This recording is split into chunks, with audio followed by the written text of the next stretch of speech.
Hey there, it's Dr. Jason McCammon, PhD in natural medicine, coming at you with something I think is really powerful you can apply to almost any part of your life, and that is seeing the light in the dark. Okay, so stick with me on this. It's going to just give this some time to sink in. It's a little bit like the yin yang, kind of like Chinese medicine philosophy there. But basically, we have crap happen to us, right? And I'm not going to sugarcoat it. Sometimes it sucks. You know, things happen to all of us. You know, nobody's immune from this, no matter what you make as far as your income, where you live, what your skin color is. None of us are immune to crap happening, right? The idea, though, is that we can really have a big shift in our mental health with how you see the event. And I know it's difficult, guys. I know. I've been there. I had suicidal depression for years, trust me. And I had nothing, you know, looking back, I really didn't have anything to be that distraught about. I had a lot of great things in my life. I just had this huge, nasty black cloud hanging over me. And this is one of the main things that helped me break free from that. And I am 100% in remission, completely gone, like no depression whatsoever. Obviously, you know, there's up and down days just like you have, but the actual clinical depression is gone. So, seeing the light in the dark. Let's get some examples, okay, to illustrate. So a good one would be, we're up here in the Midwest. We recently had this huge line of thunderstorms that even spawned a couple of tornadoes go through. We lost power several days ago. As at the time of the recording this video, still don't have power back on. And it's really easy to be like, geez, you know, no running water, and I can't watch my show, can't stream this, and you know, like just so disruptive. You know, it's so easy to sit there and be so grumpy about it, and man, why can't the power company work faster? And you know what I mean? And how, you know, poor me, like why do these storms come through my neck of the neighborhood? You know what I mean? You could go through that all day. Number one, that doesn't do any good, does it? I'm sure you've tried that before. It doesn't fix a darn thing. You're gonna get your power back when you get your power back, right?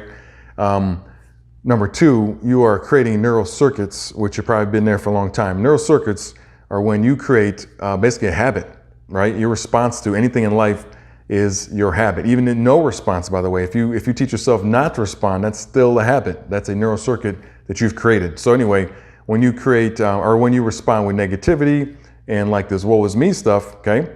And I'm not judging anyone, okay? I've been there too. Like I said, I lived that for many, many years. But when you do woe is me, when you look at like crap, this is terrible, man, you know, and just get all sour about it, you're reinforcing negative neural circuits, which are just going to mean the next time something happens, guess what? Those the skids are greased.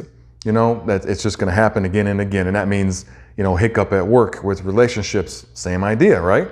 Obviously, if it's a major issue, you know, you lost your home in a tornado, like, yeah, you should, you know, obviously you're going to be upset, and you should be. You got to grieve that. That's huge loss. You know, I'm not saying that major stuff we shouldn't express, absolutely, but when it comes to something that is inconvenient, you know, that's really not fun to deal with, but you're gonna make it, let's start to recognize that more quickly, guys, right? Let's start to realize, you know, power's gonna come back on. I'm not living in some remote, in the middle of the mountains, and you know, it's gonna take them a month to get the power lines back up. You know, most people it's within a few days, right? If not sooner, sometimes half a day, just depends on where you live. But the idea is that you're gonna be okay. So that's the first thing I wanna teach you guys is, you know what? Express a little frustration for a few minutes, and then, you know what? Tell yourself literally, I'm gonna be okay. I got this. Because you will. You're a survivor. You're tough, right? So again, we lost some power, and to go back to that, and I realized actually it's not so bad, right? The teenagers aren't on their devices as much, even though we do limit those. It's still, they just can't really be on there hardly at all.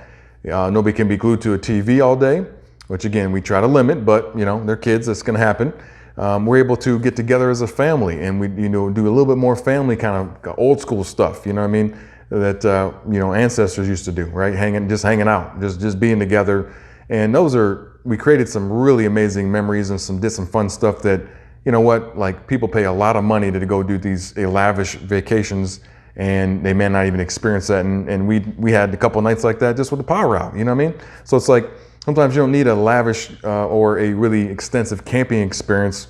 One of these little hiccups in your life, like a power outage, turn it into a fun memory. Do some things that are really cool. You know, get your head out of like, you know, being sorry about the situation and feeling bad. And it's like, crap, man, this is terrible. Like get your head out of that space. I'm telling you, work on that. I know it's not easy, but work on that. and look for the light in the dark. You know, literally with the power outage, look for the light in the dark, okay? Another one is the death of a loved one. I mean, obviously we've got to grieve, guys. You got to grieve. Had a patient that lost a really good childhood friend. She hadn't seen her in a long time, but really tight with her. Grew up, came up with it. They both went some tough times together, and she asked me for advice. She was really having trouble with it, and I told her, you know, I gave her a bunch of advice, but it was like, you need to take some time off work, a day or two. You know, drive to the lake. You know, get out there. You know, think about her. Write, like get that, express that. You got to grieve, right? But I really want you to again look at the blessings that that person brought to your life. Look at all the great, amazing things that maybe were enhanced by that person in your life. Again, you have to grieve, but again, I don't want you to take it emotionally, like at the end of the world, like you can't make it. You can make it. You can do it. You can get through that, right? The light and the dark. Remember, look for that. Look for all the different people that they touched. You know, at your services for that person, if you're going to them, look at all the people that gathers together. You know, oftentimes we find at funerals, again, it can be a dark time. You end up reconnecting with some people. You end up catching up with them. Isn't that cool? So it's just one way to look at, again, the light and the dark, okay? Loss of a job is a big one. You know, the economy, you know, there's a lot of opportunity out there, but it can be a little volatile, right? So I'm someone it's really, you make your opportunity, right? If one door closes, you know, another one's going to open, and that's 100% true if you keep, you know, you keep that positive attitude looking for that. But a loss of job is, again, a chance for you to say, you know what? Was that the right fit for me? Ask yourself that. Was that really the right fit? Did I really feel content there? Was I making a difference there? And I hope it was, but honestly, what's the truth? That probably 8 or 9 times out of 10, that job was really not serving you that well, was it? Most of the time that we get let go from something. So let it sting, let it hurt a little bit. Again, express that for a few minutes, and then what? Hey, you know what? I have an opportunity now to find something that really fits me, that I can make a difference, that I can feel more content. I can be on a team that really cares about me, and maybe I can even make a bigger salary, right? So let's look for things like that. Being ghosted by someone, just, you know, maybe you're dating someone, maybe it's a friend, whatever it may be, relationship-wise, and all of a sudden they just are gone. You don't hear back from them. There's a reason there. Either there's something in that relationship that they weren't okay with anymore. And if you feel like you put your best foot forward, then you got to move on from that, right? Put that energy that you're using toward that person, towards something else in your life or someone else, and create another relationship that's even stronger and better. So I know it's difficult. It's just, don't take it personal. It's so hard not to, but I'm telling you, that's one of the major things I've learned is you take that personal, it starts to crush you, and then that one event hangs over you for a long, long time, right? And health challenges, our last one today, guys. Man, that's tough, right? Because especially if you have chronic pain, something chronically debilitating, it's really difficult to look at the positivity. The biggest thing though with that is, first of all, be grateful. Look around at what you do have. Look around at, do you have supportive people around you? Do you have a healthcare team that's trying to solve your issues? You know, do you have family that can be supportive? You know, what can you look at to give gratitude towards so you can find the light in the dark? Another one is, and I've been through a lot of health challenges, guys, a lot, is that I learned from that.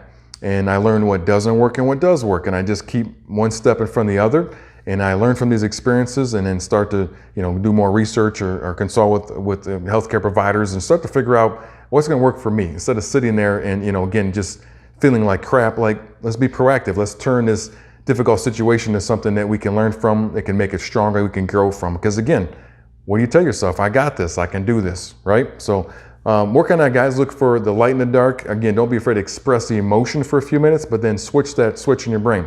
Create a new neural circuit that helps you say, you know what, where can I be productive here? What can I learn from this situation? And how can I survive and move on and even thrive in many cases, okay? Hopefully that serves you well. You take care. God bless. Bye-bye.